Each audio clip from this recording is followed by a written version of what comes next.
Hello दोस्तों, स्वागत है आपका अपने यूट्यूब चैनल डिफेंस स्टडी पे। दोस्तों आज मैं आपको यहाँ पे देखिए यूपीएसएससी पट के लिए आपको समान ज्ञान के नए पैटर्न पर आधारित क्वेश्चन लेके आया हूँ। ठीक है, ये आपका प्रैक्टिस सेट वन है, तो मेरे चैनल डिफेंस स्टडी से जुड़े रहिएगा और भी क्वेश्चनों को मैं लाता रहूँगा। ये आपका प्रैक्टिस सेट पहला है, वीडियो पूरा देखिएगा। ठीक है, चलिए तो वीडियो स्टार्ट करते हैं। यहाँ पे मैंने बहुत सारे क्वेश्चन लिए, तो इन क्वेश्चनों को देख लीजिएगा, पेपर के लेवल से बहुत इंपॉर्टेंट 2021 के लिए आपके लिए। ठीक है, चलिए वीडियो स्टार्ट। चलिए पहला क्वेश्चन यहाँ पे आपका दिया गया है। इन सब क्वेश्चनों को मैं डिटेल से बताऊंगा। ठीक है, जहाँ आपको डिटेल से बताना हो वहाँ मैं आपको डिटेल से बताऊंगा, तो पूरा वीडियो को ध्यान से देखिएगा। ठीक है, अब स्टार्ट करते हैं। मोहनजोदड़ो का स्थानीय नाम क्या था? ये सबको पता होगा। मृतकों का टीला को जो मृतकों को टीला कहते हैं। ठीक है, मोहनजोदड़ो का जो स्थानीय नाम था वो मृतकों का टीला था। लेकिन ये किसी ने, ये आप पढ़ लीजिएगा, 1922 ईस्वी में की थी। किसने खोज की थी? रखाल दास बनर्जी ने की थी। रखाल दास बनर्जी ने की थी। ठीक है, ये चीज़ आप ध्यान रखिएगा। ठीक है, इंपॉर्टेंट है। ठीक है, अगला दिए गए हैं, प्रारंभिक बौद्ध धार्मिक ग्रंथों की रचना किस में की गई थी? तो केवल आपकी पाली पाठ में की गई थी, पाली में। तो बस इसमें केवल एक ही ऑप्शन है। ठीक है, इसमें कोई डिटेल से बताने वाली बात है नहीं, मैंने बताते। ठीक है, अगला दिया गया, वह सुल्तान कौन था जिसने खलीफा के अधिकार को मानने से इनकार कर दिया था? इंपॉर्टेंट क्वेश्चन है, चारों ऑप्शन को आप देख लीजिएगा केवल और याद कर लीजिएगा। अलाउद्दीन खिलजी यहाँ पे राइट ऑप्शन हो जाएगा। ठीक है, पूरा वीडियो ध्यान से देखिएगा, बहुत सारे क्वेश्चन है, इंपॉर्टेंट है सारे आपके। और 2021 के नए पैटर्न पे मैं करा रहा हूँ। ठीक है, तो इसको याद रखिएगा केवल। शिवाजी ने कितनी बार सूरत को लूट लिया था? ठीक है, सूरत को लूट लिया था, तो वैसे 2 बार लूटा था। ठीक है, अगर पेपर में ये लिख के आ जाए शिवाजी ने प्रथम बार कब लूटा था सूरत को, तो यह चीज़ याद कर लीजिएगा, 1664 ईस्वी में लूटा था। ठीक है, चलो भाई। और हाँ, दूसरी बार भी पूछा जा सकता है, तो उसको 1670 ईस्वी में लूट लिया था। ठीक है, ये चीज़ याद रखिएगा, इंपॉर्टेंट है। अगला दिया गया है, भारत में सिपाही विद्रोह की शुरुआत कहाँ से हुई थी? इंपॉर्टेंट है, 5वां नंबर क्वेश्चन है, बताइए क्या होगा। चलिए बताइए ज़रा। तो वैसे मेरठ। ठीक है, वैसे पता भी होगा आपको, भारत में सिपाही विद्रोह की शुरुआत कहाँ से हुई थी? मेरठ से हुई थी। ठीक है, 1857 मेरठ में हुई थी, ये आपको पता होगा। ठीक है, अगला दिया गया है, कांग्रेस की पहली महिला अध्यक्ष कौन थी? इंपॉर्टेंट है, पहली महिला अध्यक्ष कौन थी? 6वां नंबर क्वेश्चन है, याद कर लीजिएगा क्या होगा। Shrimati Annie Besant. ठीक है, अगर यहाँ पे प्रथम भारतीय महिला लिख के आ जाता तो भारतीय लिख के आ जाता तो सरोजिनी नायडू हो जाती। ठीक है, बस इतना ही था।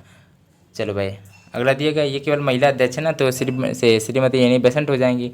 अगर प्रथम भारतीय महिला कह देता तो आपको सरोजिनी नायडू हो जाती। ठीक है, और कांग्रेस की पहली महिला अध्यक्ष आपके श्रीमती एनी बेसेंट है, और इन्हें 1917 ईस्वी में कलकत्ता में, ठीक है, उस समय कलकत्ता कहते थे, कोलकाता को, कलकत्ता एक ही बात है, कलकत्ता में इस पद के लिए चुना गया था। ठीक है, 1917 ईस्वी में, याद रखिएगा। महात्मा गांधी ने वर्ष में नेटाल भारतीय कांग्रेस का गठन किया था, सन आपको बताना है। राइट ऑप्शन क्या होगा? ये इंपॉर्टेंट है, याद कर लीजिएगा, 1894 ईस्वी यहाँ पे राइट ऑप्शन हो जाएगा। ठीक है, ये सब भूलिएगा मत, याद कर लीजिएगा। कैबिनेट, जितना ज़्यादा जीके पढ़ेंगे उतना ही आपको आएगा। ठीक है, चलिए, कैबिनेट मिशन भारत आया था, कब आया था? इसमें मिक्स क्वेश्चन है, ध्यान रखिएगा। भारत के इतिहास और भी क्वेश्चन, सारे क्वेश्चन इसमें टॉपिक आपके मिलेंगे। ठीक है, कैबिनेट मिशन भारत कब आया था पूछा गया क्वेश्चन है, 8वां नंबर क्वेश्चन है, बताइए। तो यहाँ पे वैसे डी ऑप्शन है, 1946 ईस्वी में आया था। ठीक है, इसको याद कर लीजिएगा, इंपॉर्टेंट है। ठीक है, निम्नलिखित में से कौन सा उपन्यास भारत के स्वतंत्रता सेनानियों के प्रेरणा का स्रोत बना था? 9वां नंबर क्वेश्चन है, इंपॉर्टेंट है, बताइए क्या होगा। तो यहाँ पे आपका आनंद मठ आपने सुना होगा, वेरी वेरी इंपॉर्टेंट है आपका, याद कर लीजिएगा, राइट ऑप्शन है। भारत का पहला भारतीय गवर्नर जनरल कौन था? वेरी वेरी इंपॉर्टेंट क्वेश्चन है, पहला भारतीय गवर्नर जनरल कौन था? 10वां नंबर क्वेश्चन है। तो यहाँ पे राइट ऑप्शन की बात है तो सी राजगोपालाचारी थे। ठीक है, अब इसमें दो चीज़ें पूछी आती हैं, 3 क्वेश्चन यहाँ से बनते हैं, 2 या 3 क्वेश्चन मैं आपको यहाँ पे बता देता हूँ। ठीक है, वैसे एक मिनट रुकिएगा, वैसे बी ऑप्शन यहाँ पे राइट ऑप्शन हो जाएगा।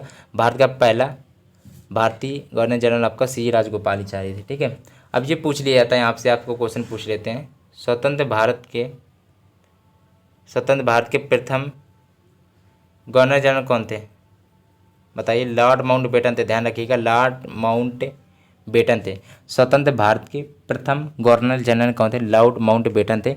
यदि पूछ लीजिए स्वतंत्र भारत के दूसरे कौन थे, तो वो दूसरे आपके सी राजगोपालाचारी थे। ठीक है, याद कर लीजिएगा।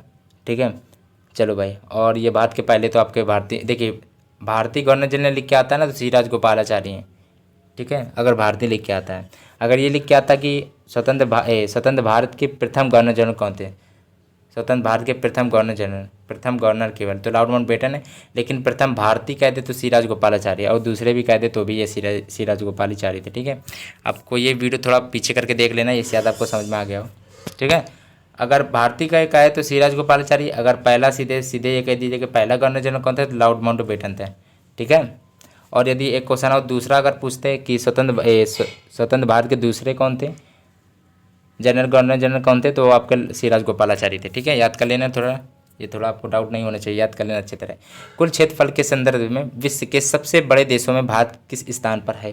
11वां नंबर क्वेश्चन है, इंपॉर्टेंट है, 7वें नंबर पे है। ठीक है, अगला देखते हैं अब। चलो भाई अगला क्वेश्चन देखते हैं, देखिएगा। चलिए, इंपॉर्टेंट क्वेश्चन है जो आपके पेपर में आ चुके हैं, वही क्वेश्चन मैंने लिया है यहाँ पे। ठीक है, चलो भाई, निम्नलिखित में से कौन सा एक मोड़दार पर्वत का एक उदाहरण नहीं है? 12वां नंबर क्वेश्चन है, बताइए क्या होगा?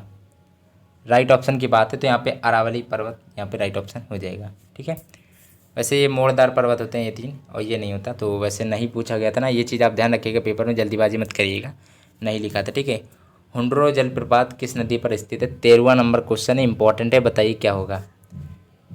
तो वैसे वो आपका स्वर्ण रेखा नदी पर स्थित है, 13 का ए ऑप्शन यहाँ पे राइट ऑप्शन हो जाएगा। ठीक है, चलो भाई, ये भी पूछा जा सकता है, ये आप कहाँ पे है स्वर्ण रेखा नदी आपकी?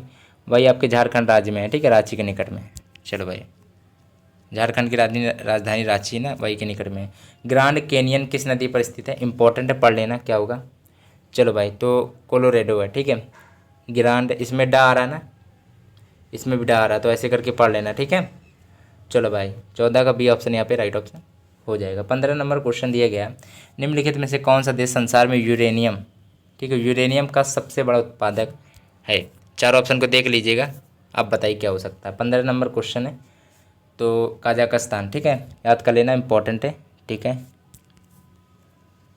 दुग्ध उत्पादन संसार में भारत का कौन सा स्थान है? दुग्ध उत्पादन है तो आपको पता होना चाहिए, सिंपल क्वेश्चन है बिल्कुल, बताइए कौन सा है? तो आपका दुग्ध उत्पादन में जो भारत है वो आपका पहले स्थान पे ही है। ठीक है, चलो भाई, अच्छी बात है, याद कर लेना। अब अगला देखते हैं, राजकोषीय घाटा का अर्थ क्या है? बताइए ज़रा, इम्पोर्टेंट है, 1 मिनट रुकिए। चलिए अब बताइए, 17 नंबर क्वेश्चन है, बताइए ज़रा क्या होगा। चलिए, तो यहाँ पे राइट ऑप्शन की बात है, तो यहाँ पे आपका सरकार के कुल राजस्व और कुल व्यय के बीच अंतर। ठीक है, भारत में योजना आयोग का गठन किस वर्ष में हुआ था? वेरी वेरी इंपॉर्टेंट, सारे वैसे इंपॉर्टेंट क्वेश्चन है, मैं पहले ही बता दे रहा हूँ। ठीक है, तो याद कर लेना, 1950 यहाँ पे राइट ऑप्शन हो जाए। योजना आयोग का गठन 1950 ईस्वी को हुआ था। भारत में राष्ट्रीयकृत बैंकों की संख्या है कितनी है भाई, बता दीजिए। 19 नंबर क्वेश्चन है, क्या होगा राइट ऑप्शन? तो आपकी 12 है, राष्ट्रीयकृत बैंकों की संख्या आपकी 12, याद कर लेना। अगला दिया गया है, चलो अगला दिया गया है 20 नंबर क्वेश्चन है, मिश्रित अर्थव्यवस्था का तात्पर्य है? 20 नंबर क्वेश्चन है, तो क्या होगा? निजी एवं सार्वजनिक दोनों क्षेत्रों की विधानता। ठीक है, संविधान सभा ने भारत के संविधान को कब अंगीकृत किया था? बताइए, किस नंबर क्वेश्चन है? तो याद कर लीजिएगा, डी ऑप्शन यहाँ पे राइट ऑप्शन हो जाएगा। ठीक है, देखिए, अंगीकृत किया था, ठीक है, लागू नहीं किया था। ठीक है, लागू किया गया, लागू तो आपका 26 जनवरी 1950 को किया गया था, बी ऑप्शन वाला। ठीक है, 1950 को, लेकिन अंगीकृत कब किया गया था? मतलब एक प्रकार से, ठीक है, स्वीकार, लेकिन आपका स्वीकार कर लिया गया था, लेकिन आपका लागू किया गया था 26 जनवरी 1950 को। अंगीकृत आपका किया गया था 26 नवंबर 1949 को किया गया था, ये आप याद कर लीजिएगा। ठीक है, इसमें कोई डाउट नहीं होगा। ठीक है, अगला दिया गया है, ये राइट ऑप्शन है, डी ऑप्शन। स्वतंत्रता का अधिकार भारतीय संविधान के किस अनुच्छेदों में वर्णित है? 22 नंबर क्वेश्चन है, तो बताइए। 1922 में, ठीक है, स्वतंत्रता का अधिकार 1922 के अनुच्छेद में मिलता है। ठीक है, लोकसभा का कार्यकाल कितनी बार 6 वर्ष तक बढ़ाया गया था? 23 नंबर क्वेश्चन है, इंपॉर्टेंट है, एक बार याद कर लेना इसको। ठीक है, चलो भाई, तो एक बार केवल। अगला दिया गया है, चलो भाई अगला दिया गया आपका क्या लिखा है देखो जरा। सर्वोच्च न्यायालय के न्यायाधीश किस आयु में सेवानिवृत्त होते हैं? 24 नंबर क्वेश्चन है, तो डी ऑप्शन यहाँ पे राइट ऑप्शन हो जाएगा। 65 वर्ष आपको पता होगा। 73वें संवैधानिक संशोधन अधिनियम के अनुसार पंचायत का कार्यकाल कितना होता है? 25 नंबर क्वेश्चन है, बताइए क्या होगा? तो बताइए, डी ऑप्शन। 4 ऑप्शन को ऐसे आप देखते रहिएगा। ठीक है, पंचायत के कार्यकाल कितना? 5 वर्ष का। ठीक है, बर्फ पर स्केटिंग करना प्रदर्शित करता है कि दाब बढ़ाने पर बर्फ़ को गलना क्या होगा? बताइए ज़रा क्या हो जाएगा? बर्फ़ जब दाब बढ़ाएंगे तो बर्फ़ को गलना क्या होता है? बताइए ज़रा, इंपॉर्टेंट है। तो जब दाब बढ़ाते हैं ना, बर्फ़ गलना आपका घट जाता है।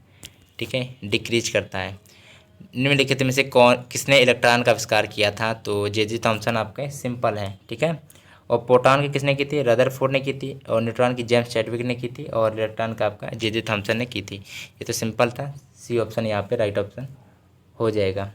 शुष्क बर्फ किसका ठोस रूप है? कार्बन डाइऑक्साइड है, CO2 का, ठीक है। अगला दिया गया, मानव शरीर में पाचन तंत्र का सबसे लंबा हिस्सा कौन सा है?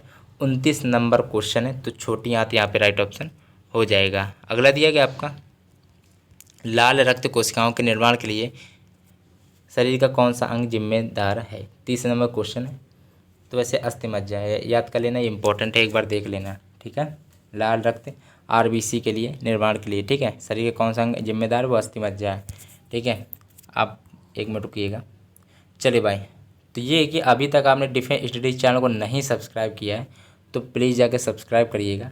और आपको कोई भी वीडियो मेरा देखना तो उसको चैनल पे जाके एक बार विजिट कर लीजिएगा मेरा, ठीक है। प्लेलिस्ट जाके देखिएगा, मैंने क्या क्या पढ़ाया आप खुद देख लीजिएगा जाके। और ये आपका जो UPSC पैट है जो 2021 के नए पैटर्न पे मैं करा रहा हूँ, ठीक है। सिलेबस पे 2021 के, ठीक है। सामान्य ज्ञान के कुछ क्वेश्चन थे और भी इसमें मिक्सअप क्वेश्चन मैंने लिए थे, ठीक है। चलो भाई, डिफेंस स्टडीज चैनल को अभी नहीं सब्सक्राइब किया है तो प्लीज़ सब्सक्राइब कर लीजिएगा। वीडियो